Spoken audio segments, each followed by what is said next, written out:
According to news sources, Americans are unhappy, more unhappy than ever before, and getting less happy. Here's a survey that found only 14% of Americans could say they were very happy. And that's the lowest level of happiness in this survey's 50-year existence.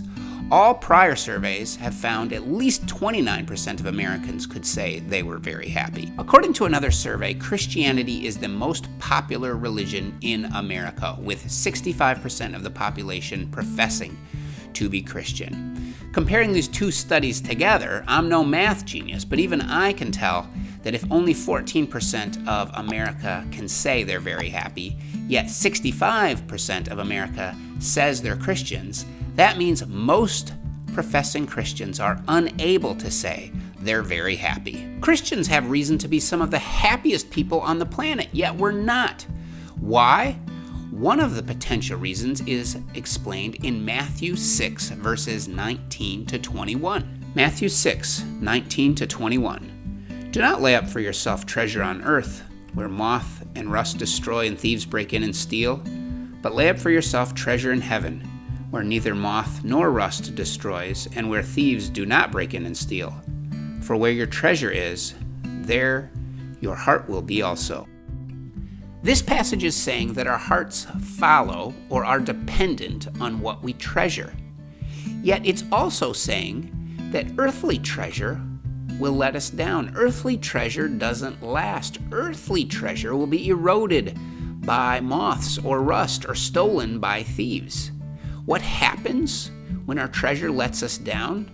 Our hearts become heavy, our hearts are broken, and we become sad. Now, I wasn't all that surprised to hear happiness is at an all-time low. In many ways, I anticipated that to be the case because of coronavirus, political divisions, and racial inequalities our country is currently facing. But these are great examples of how earthly treasure will let us down. They're proof of Matthew 6 that earthly treasures won't last.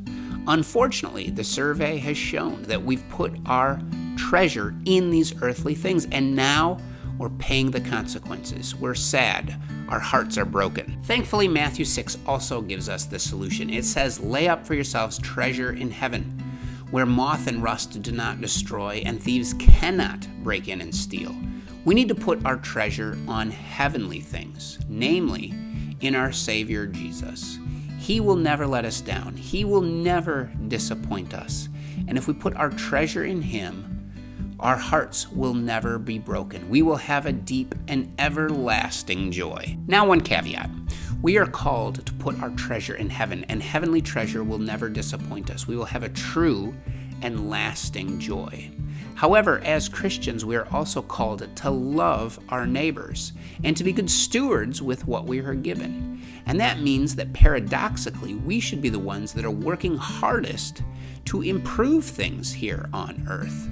We should be striving to see justice done, to see people treated fairly and with respect, and to have peace here on earth. And so we may be temporarily saddened by injustices and inequalities here on earth, yet because our treasure is not in earthly things, we will have an underlying joy and happy hearts because our treasure is incredible and eternal. Now, a couple things I'm specifically working on.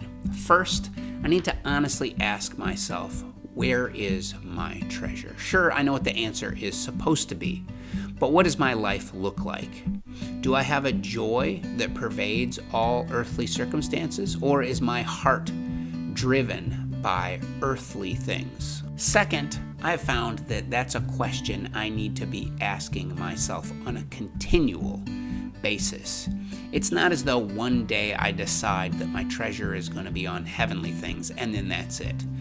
My heart is continually turning back towards earthly things. And so this question, where is my treasure, is one I need to ask myself on a daily basis. Third, I definitely need help with this. Given how my heart is always turning back towards earthly treasure, I pray that God will help and give me His strength to have heavenly treasure. I pray that He would be my treasure.